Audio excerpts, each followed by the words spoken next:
نحمدہ ونصلی علی رسولہ الکریم، اما بعد۔ اللہ رب العزت کا کرم ہے، احسان ہے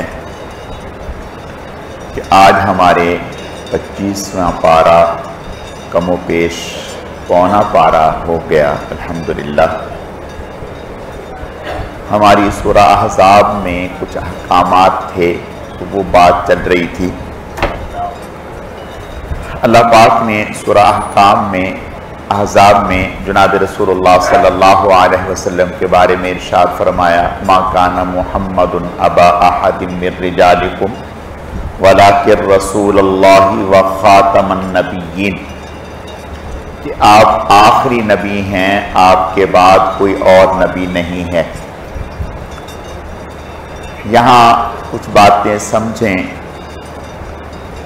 سب سے پہلا نبی حضرت آدم علیہ السلام ہیں اور سب سے آخری نبی جناب رسول اللہ صلی اللہ علیہ وسلم ہیں۔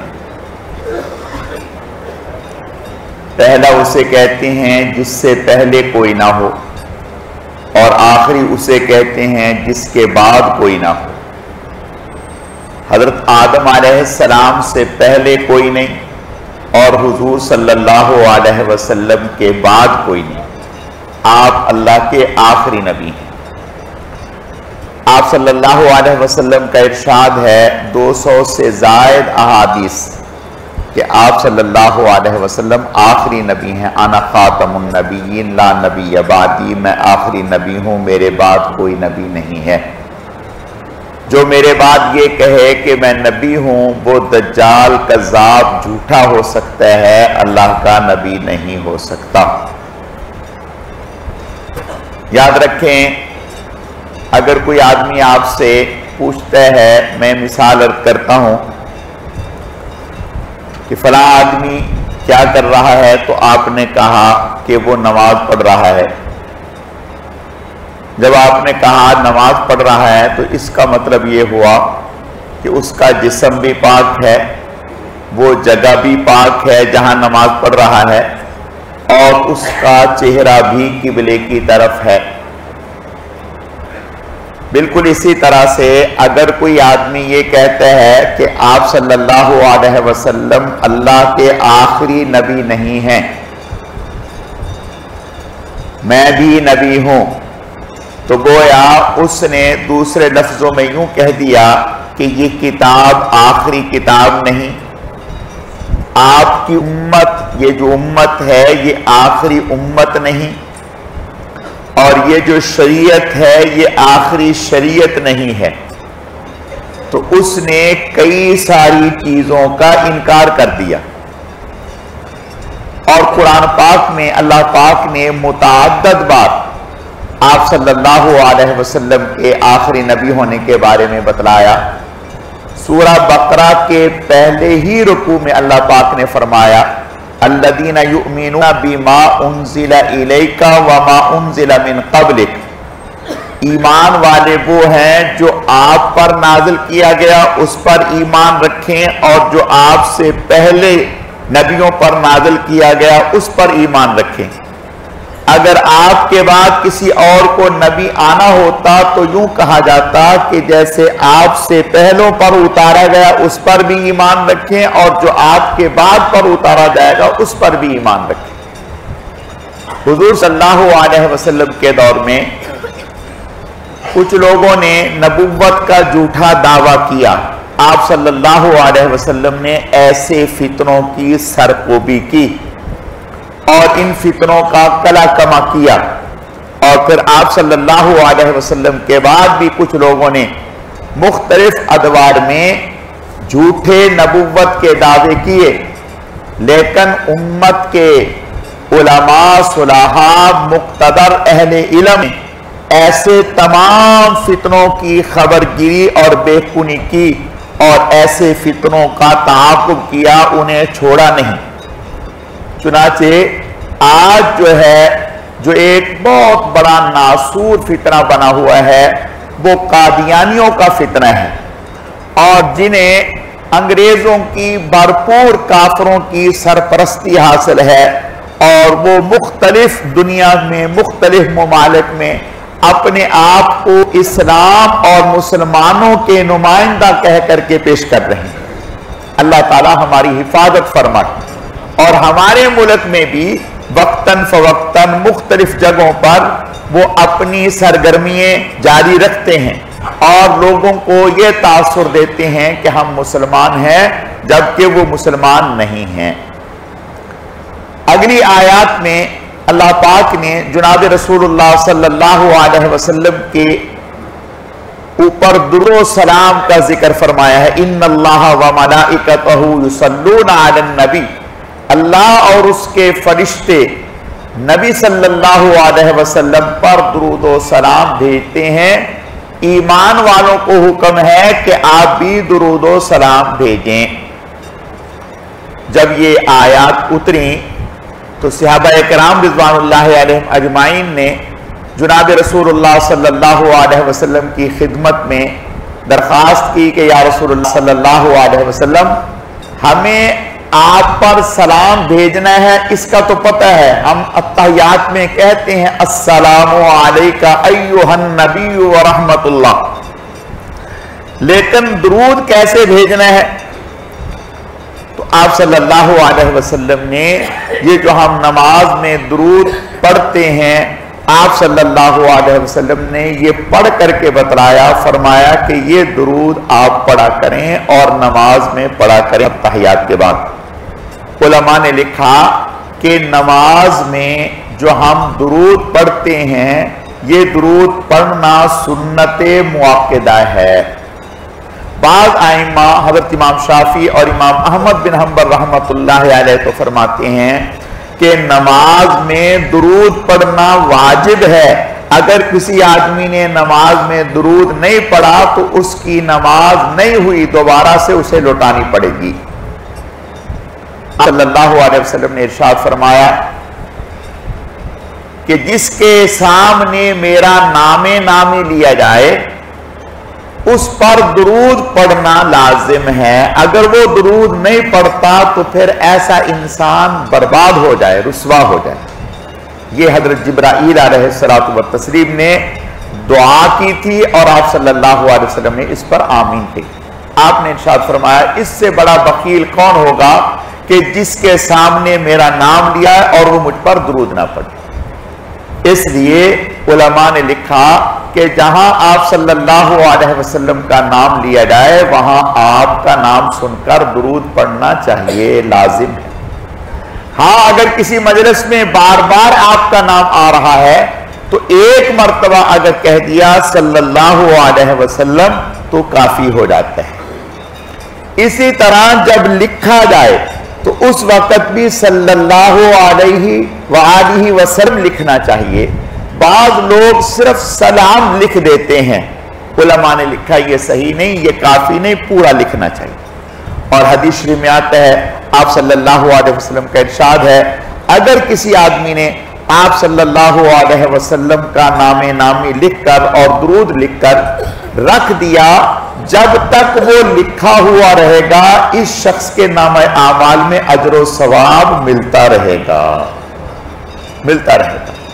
اور حدیث شریف میں آتا ہے کہ جو آدمی ایک مرتبہ روزانہ 1000 مرتبہ روزانہ آپ صلی اللہ علیہ وسلم پر درود شریف پڑھتا ہے، اللہ تعالی جب تک اسے اس وقت تک موت نہیں دیں گے، موت سے پہلے جنت میں اس کا مقام اس کو دکھا دیں گے، ٹھکانہ اس کو دکھا دیں گے۔ تو درود آپ صلی اللہ علیہ وسلم پر پڑھنا بہت بڑا عمل ہے۔ ہمارے کئی سارے اکابر کے بارے میں آتا ہے کہ ان کے انتقال کے بعد ان کی قبروں سے خوشبو آتی رہی، تو علماء نے لکھا کہ انہوں نے اپنی زندگی میں بہت کثرت سے درود شریف پڑھتے تھے۔ حضرت شیخ الحدیث مولانا محمد زکریا رحمت اللہ علیہ جن کی یہ فضائل اعمال ہے، ان کے بارے میں ہمارے ایک بہت بڑے بزرگ تھے، انہوں نے خواب میں آپ صلی اللہ علیہ وسلم کی زیارت کی تو آپ صلی اللہ علیہ وسلم نے ارشاد فرمایا کہ زکریا فضائل درود شریف لکھنے کی وجہ سے اپنے ہم عصر تمام لوگوں سے آگے نکل گئے. فضائل درود شریف لکھنے کی وجہ سے اپنے ہم عصر تمام لوگوں سے آگے نکل گئے. تو بھائی درود شریف کی بہت فضیلت ہے اور درود شریف پڑھنا چاہیے. کم از کم 300 مرتبہ تو روزانہ درود شریف پڑھنے کی عادت بنانی چاہیے. اور 300 مرتبہ درود شریف پڑھنا یہ کثرت میں آتا ہے. کثرت. آپ صلی اللہ علیہ وسلم نے ارشاد فرمایا جو دنیا میں مجھ پر کثرت سے درود شریف پڑھتا ہے کل قیامت کے دن میرے سب سے زیادہ قریب ہوگا. ایک حدیث میں آتا ہے آپ صلی اللہ علیہ وسلم نے ارشاد فرمایا کہ میری امت کے بہت سارے لوگ پل صراط کے اوپر رک جائیں گے, چل نہیں سکیں گے, گریں گے اور بیٹھ جائیں گے. آپ نے ارشاد فرمایا پھر اسی اسنا میں ایک بہت ہی خوبصورت شکل میں ایک آدمی آئے گا اور وہ ان کا ہاتھ پکڑ کر کے یوں ہوا کی طرح انہیں گزار دے. اب یہ بڑے حیران ہوگا یہ شخص کہ بھئی آپ کون ہیں کہ جو اس مشکل وقت اور اس مشکل گھڑی میں آپ نے مجھے ہوا کی طرح گزار دیا. وہ کہے گا کہ میں وہ درود ہوں جو دنیا میں آپ اللہ کے نبی پر پڑھا کرتے تھے. ایک حدیث شریف میں آتا ہے آپ صلی اللہ علیہ وسلم نے ارشاد فرمایا قیامت کے دن میری امت کے جب اعمال کا وزن ہو رہا ہوگا تو ایک میرے امتی کا وزن جو ہے وہ کم ہو رہا ہوگا, اس کے گناہ بڑھ رہے ہوں گے. تو آپ نے ارشاد فرمایا اس سے میری امتی کو نہیں پتا ہوگا کہ میں کون ہوں, اور میں اس نے جو میرے اوپر درود پڑا تھا میں ایک پرچی نکالوں گا اور نکال کے اس کے نامہ اعمال میں ڈال دوں گا. اس سے اس کے نامہ اعمال وزنی ہو جائیں گے, بھاری ہو جائیں گے. اب اس کی جان میں جان آئے گی اور بہت خوش ہوگا, اس کے لیے فیصلہ ہو جائے گا جنت میں جانے کا. تو یہ آدمی میری طرف دیکھ کر کے کہے گا آپ کون ہیں کہ جو اس وقت میں میرے کام آئے. تو آپ صلی اللہ علیہ وسلم نے ارشاد فرمایا میں کہوں گا کہ میں آپ کا نبی ہوں اور یہ جو میں نے پرچی رکھی ہے یہ وہ ہے جو دنیا میں آپ میرے اوپر درود پڑھا کرتے تھے. تو بھائی درود شریف جو ہے یہ تو بہت مبارک ہے. حدیث شریف میں آتا ہے کہ جب بھی کوئی آپ صلی اللہ علیہ وسلم پر درود پڑھتا ہے تو اللہ پاک نے باقاعدہ سے ایک فرشتوں کی بہت بڑی جماعت مقرر کی ہوئی ہے. وہ فوراً جیسے ہی درود شریف پڑھتا ہے وہ فوراً اللہ کے نبی صلی اللہ علیہ وسلم کی خدمت میں پیش کرتے ہیں کہ یا رسول اللہ صلی اللہ علیہ وسلم آپ کا فلاں امتی جس کا نام یہ ہے اور اس کے والد کا نام یہ ہے اس نے آپ کی خدمت میں یہ درود پڑھا ہے. فوراً اس کا درود آپ کی خدمت میں پیش کیا. اور حدیث شریف میں آتا ہے کہ اگر کسی آدمی نے اخلاص کے ساتھ ایک مرتبہ درود شریف پڑھا, ایک مرتبہ, احد پہاڑ سے زیادہ اجر و ثواب ہے. اخلاص کے ساتھ ایک مرتبہ درود شریف پڑھا تو احد پہاڑ سے زیادہ اجر و ثواب. حضرت شیخ الحدیث مولانا محمد زکریا رحمت اللہ علیہ نے لکھا ہے حضرت نے فرمایا کہ اور اگر کوئی عمل ریاکاری کے ساتھ کیا جائے تو اللہ کے ہاں مقبول نہیں ہے, لیکن درود شریف ایسا عمل ہے اگر ریاکاری کے ساتھ بھی کیا گیا تو ریاکاری کا وبال الگ ہوگا لیکن درود شریف پھر بھی قبول ہے. درود تو ایسا عمل ہے کہ اللہ خود فرما رہے ہیں ان اللہ و ملائکتہ یصلون علی النبی, کہ اللہ اور اس کے فرشتے تو یہ کام کر ہی رہے ہیں. اے ایمان والو آپ بھی اللہ کے ساتھ اس کام میں شامل ہو جاؤ. تو بھائی درود و سلام اور بہت سارے لوگ ہیں الحمدللہ انہوں نے اپنے گھروں میں 5 منٹ کے لیے یا 10 منٹ کے لیے اپنے بچوں کو ساتھ بٹھا کر کے ایک کپڑا رکھا ہوا ہے, اس میں چیئیں رکھے ہوئے ہیں, 300 ہیں, 500 ہیں, 200 ہیں, اپنے سارے بچوں کو بٹھا لیتے ہیں 5 منٹ, پورے 5 منٹ یا پورے 10 منٹ, نہ کم نہ زیادہ وہ پڑھ دیتے ہیں. اور جتنا پڑھتے ہیں اس کے بعد ماشاءاللہ اللہ نے ان کو کہاں سے کہاں پہنچا دیا. بھئی دیکھیں جب یہ پڑھیں گے تو ان سب گھر والوں کے، بچوں کے، بڑوں کے نام حضور کی خدمت میں پہنچیں گے، اور جس کا نام بار بار حضور کی خدمت میں پہنچے گا، آپ دیکھیں آپ کے سامنے کسی شخص کا بار بار نام لیا جائے بار بار، تو آپ اس کو پہچاننے لگ جاتے ہیں۔ کوئی آپ کو بار بار ہدیہ بھیجتا ہے، آپ اس کو پہچاننے لگ جاتے ہیں۔ کسی کی کال آپ کو بار بار آتی ہے تو آپ کو نمبر یاد ہو جاتا ہے، نمبر دیکھ کے سمجھ جاتے ہیں کہ یہ فلاں شخص کی کال ہے۔ جو حضور علیہ الصلوۃ والتسلیم کی خدمت میں روزانہ ہدیہ بھیجتا ہے، اور بچے بھی ساتھ مل کر کے پوری فیملی، تو حضور صلی اللہ علیہ وسلم تک ان کی پہچان ہوتی ہے۔ اور علماء نے لکھا جو حضور علیہ السلام کی خدمت میں درود و سلام بھیجتا ہے، آپ صلی اللہ علیہ وسلم کی طرف سے اس کے لیے دعاؤں کا تحفہ ملتا ہے۔ تو گویا کتنی بڑی خوش نصیبی ہے کہ ہم اگر حضور کی دعا میں آ جائیں، اور اس کا طریقہ یہی ہے کہ حضور صلی اللہ علیہ وسلم کی ذات اطہر پر درود بھیجیں۔ درود پڑھنا چاہیے اور ذوق و شوق سے پڑھنا چاہیے، اور پھر انشاءاللہ تعالی آپ اس عمل کو کریں، پھر اس کی برکات بھی دیکھیں کتنی برکات ہے۔ اگلی آیات میں اللہ پاک نے حضرت داؤد علیہ السلام کا ذکر کیا ہے۔ اللہ پاک نے آپ صلی اللہ علیہ وسلم نے ارشاد فرمایا کہ نبیوں میں حضرت داؤد علیہ السلام کی نماز اللہ کو بہت محبوب تھی۔ حضرت داؤد علیہ السلام جب رات کو نماز پڑھتے تھے تو حدیث شریف میں آتا ہے کہ ایک تو آدھی رات سوتے تھے، پھر رات کے تیسرے پہر میں عبادت کرتے تھے، پھر اس کے بعد پھر سو جاتے تھے۔ اب دیکھیں کتنی مشقت ہے۔ آدھی رات پہلے سو گئے، پھر اٹھے، عبادت کی، نماز پڑھی، تہجد پڑھی، اور اس کے بعد پھر سو گئے، پھر صبح اٹھے۔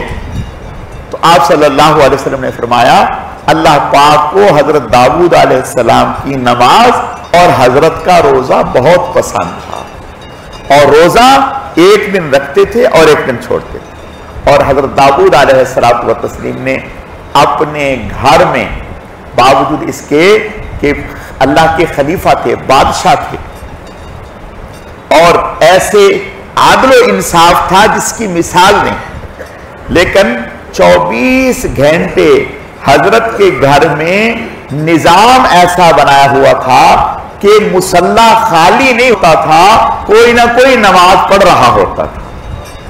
24 گھنٹے ترتیب اس طرح سے تھی کہ اس وقت سے لے کر اس وقت تک فلاں عبادت کرتا رہے گا، پھر اس کے بعد فلاں وقت سے فلاں وقت تک، تو 24 گھنٹے حضرت داؤد علیہ السلام کے مصلی پر اللہ کی عبادت ہوتی رہتی تھی۔ ہمارے بزرگوں میں حضرت شیخ الحدیث مولانا محمد زکریا رحمت اللہ علیہ نے لکھا ہے کہ الحمدللہ ہمارے گھر میں بھی ایسا رہا کہ 24 گھنٹے کوئی نہ کوئی عبادت کرتا رہتا۔ یعنی حضرت فرماتے ہیں کہ میں اگر عبادت کر رہا ہوتا، جب میرے سونے کا وقت ہوتا تو والد صاحب اٹھ جاتے، پھر ان کا تو والدہ، کوئی نہ کوئی 24 گھنٹے میں اعمال میں عبادت میں لگا رہتا۔ کتنی بڑی بات ہے۔ حدیث شریف میں آتا ہے کہ اللہ پاک نے قرآن پاک میں حضرت داؤد علیہ السلام سے فرمایا اے داؤد ہمارا شکر ادا کرو، اے داؤد ہمارا شکر ادا کرو۔ حضرت داؤد علیہ السلام فرمانے لگے کہ اے اللہ میں آپ کا شکر کیسے ادا کروں؟ اگر میں آپ کا شکر ادا کرنے میں 2 رکعت پڑھتا ہوں تو یہ جو 2 رکعت پڑھی ہیں یہ آپ کی طرف سے توفیق ہے، نعمت ملی ہے، مجھے ایک توفیق ملی ہے، یہ ایک نعمت ہے میں نے جو کی اختیار کی ہے۔ اب ان 2 رکعتوں کے شکرانے میں پھر 2 پڑھوں، اب انہیں شکرانے میں پھر 2 پڑھوں، غرض یہ کہ اے اللہ میں آپ کا شکر ادا کر سکتا ہی نہیں۔ اللہ پاک نے فرمایا کہ اے داؤد آپ نے شکر کی حقیقت کو پہچان لیا۔ اور حضرت داؤد علیہ السلام ایک دفعہ اللہ پاک نے ایسی زبان سریلی عطا کی تھی کہ جب اللہ کا ذکر کرتے تھے، زبور کی تلاوت کرتے تھے، تو پرندے ہواؤں میں آ کر رک جاتے تھے اور حضرت کے ساتھ ذکر کرتے تھے، اور پہاڑ بھی حضرت کے ساتھ آواز ملا کر کے ذکر کرتے تھے. یہ حضرت کا معجزہ تھا. اور حدیث شریف میں آتا ہے جنت میں جب اللہ پاک حضرت داؤد سے فرمائیں گے کہ آپ تورات کی تلاوت کریں. جب وہ تورات کی تلاوت کریں گے تو جنتیوں کی کرسیاں جھوم جائیں گی. جنتیوں کی کرسیاں جھوم جائیں گی. ایسے خوبصورت اللہ پاک نے حضرت داؤد علیہ السلام کو آواز عطا فرمائی. حضرت داؤد علیہ السلام و تسلیم ایک دفعہ وقتاً فوقتاً نکلتے اور بھیس بدل کر لوگوں سے حالات معلوم کرتے کہ لوگ میری رعایا کے جو لوگ ہیں وہ میرے طرز حکومت سے خوش ہیں یا خوش نہیں ہیں. تو لوگ حضرت پوچھتے تو لوگ کہتے ہم بہت خوش ہیں, آپ کے میں بڑا امن ہے, سکون ہے, عادل ہے, انصاف ہے. حضرت اس پر اللہ کا شکر ادا کرتے. تو ایک دفعہ حضرت نکلے تو اللہ پاک نے فرشتے کو انسانی صورت میں بھیجا. حضرت نے تو سمجھا کہ عام آدمی ہے. حضرت نے فرمایا ہاں بھائی آپ داؤد کا جو طرز حکومت ہے اور عدل و انصاف ہے اس کے بارے میں آپ کیا کہتے ہیں؟ میں کہا بہت اچھا, بہت اچھا. داؤد جیسا کوئی آدمی نہیں. کاش کہ داؤد میں ایک وصف جو ہے وہ اور پیدا ہو جائے اور وہ اچھا ہو جائے تو داؤد جیسا کوئی آدمی. حضرت داؤد علیہ السلام چونک گئے. حضرت نے فرمایا کیا؟ کہا وہ یہ کہ داؤد علیہ السلام جو ہیں, داؤد وہ بیت المال سے اپنا وظیفہ لیتے ہیں. یعنی جو لوگوں کا بیت المال ہے اس سے وظیفہ لیتے ہیں. حالانکہ شرعاً صحیح تھا, کوئی قباحت نہیں. کاش کہ وہ ایسا نہ کریں, اب لوگوں کے بیت المال سے وظیفہ نہ لیں. حضرت داؤد علیہ السلام نے جب یہ سنا تو فوراً اللہ کی بارگاہ میں رجوع کیا اور رو رو کر کے اللہ سے دعائیں کی کہ یا اللہ پاک مجھے کوئی ایسا ہنر عطا فرما دیں کہ میں جو ہے بیت المال سے نہ لوں اور محنت کر کے میں اپنے ہاتھ سے محنت کر کے اپنا گھر کا گزر بسر چلاؤں اور بیت المال سے نہ لوں. جب حضرت نے دعا کی تو پھر اللہ نے حضرت کو یہ معجزہ دے دیا کہ ہم آپ کی مدد کرتے ہیں, آپ کو معجزہ دیتے ہیں کہ لوہا جب آپ ہاتھ میں لیں گے تو موم بن جائے گا.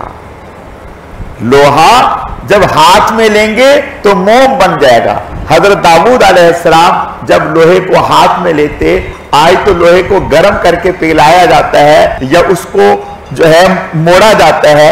حضرت داؤد علیہ السلام و تسلیم لوہے کو ہاتھ میں لیتے تو وہ موم ہو جاتا, جدھر چاہتے اس کو موڑ دیتے. اللہ نے وَعَلَّمْنَاهُ صَنْعَةَ لَبُوسٍ لَكُمْ لِتُحْصِنَكُمْ مِنْ بَأْسِكُمْ فَهَلْ أَنْتُمْ شَاكِرُونَ. اللہ پاک نے حضرت داؤد علیہ السلام و تسلیم کو ان کی دعاؤں کے بعد, گریہ وزاری کے بعد زرہ سازی کا ہنر دے دیا. پھر حضرت داؤد علیہ السلام محنت کرتے اور محنت کر کے لوہے کا جنگی لباس تیار کرتے اور اس کو بازار میں بیچتے. اس سے جو پیسے آتے اس سے گھر کا گزر بسر چلاتے.